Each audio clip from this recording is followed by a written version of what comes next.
Gave this about 50 seconds, and I'll show you the consistency I go for. It's bordering my, I'd say it's bordering powder. It's call that a heavy grind. It's there's no chunks in there. It's not a percolator or coffee maker grind. I like it powdery. I might actually give it a couple of more.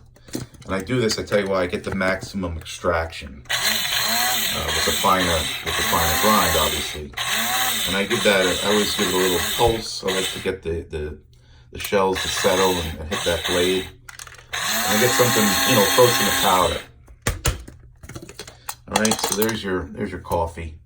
I always unplug it because you never know where the water's going to come. And so next step here is, so I'm going to come over to my beaker. All right, and then I'm going to set up the cone. All right, so I usually kind of crumple it a little bit. It makes it a little more pliable when it goes in the cone.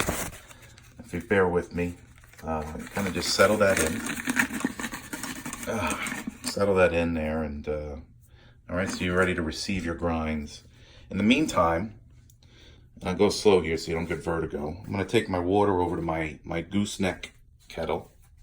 All right, I'm going nice slow pour. All right, we're not in a rush here. Remember, this is for us.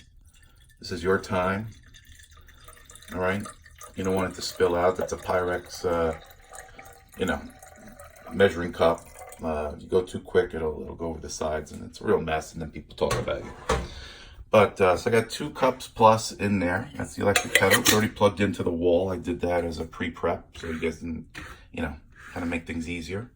And then there's an on-off switch here, and that's going to give us that's going to get us to I think it's 120 cell, but it's 210. So just to boiling, 212's boiling, but I think it goes to 210. And the reason for that is you don't want to scorch the coffee. So you should have that in about a minute and a half, which it is what it is. But anyway, so let me bring the coffee over, and the coffee is going to go right into the cone there. Okay, give myself some clearing, and I'm sorry about this. My cameraman didn't show up today, so I'm all one-handed. I don't know if that's worth noting. I'm doing this all one hand. This is a one-handed coffee pour over.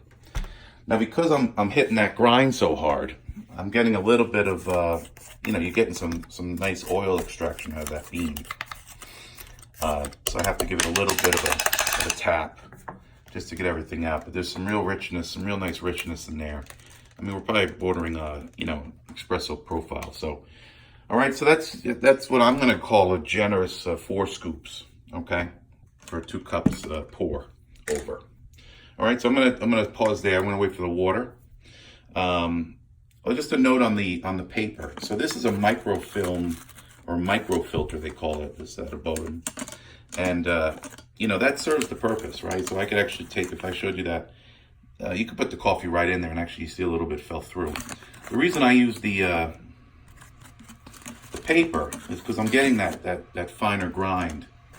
And what I find is I still get a little bit of sediment through that microfilter. So now I want to filter that out. I think there's some literature on the net about some benefits of kind of doing that extra filter to just get all that sediment out. I don't know if it's a digestion problem. I know the Turkish drink that kind of style of coffee. I don't mind it, but it does give you a cleaner drip, if you would, a cleaner pour through. So.